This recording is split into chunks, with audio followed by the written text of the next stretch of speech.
I love thee, nature with a boundless love, the calm of earth, the storm of roaring woods, the wind's breath happiness wherever I rove.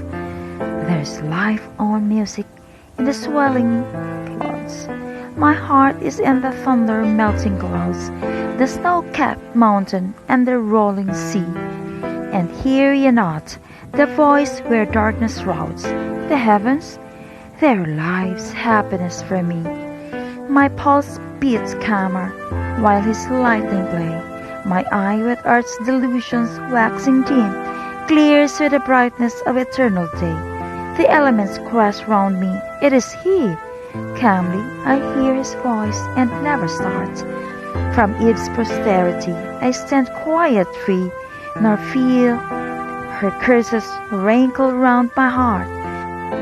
Love is not here, hope is, and at his voice, the rolling thunder and the roaring sea, my pulse leap and with the hills rejoice. Then strife and turmoil are at end for me, no matter where life's ocean leads me on. For nature is my mother, and I rest when tempests trouble and the sun is gone, like to a weary child upon her breast. John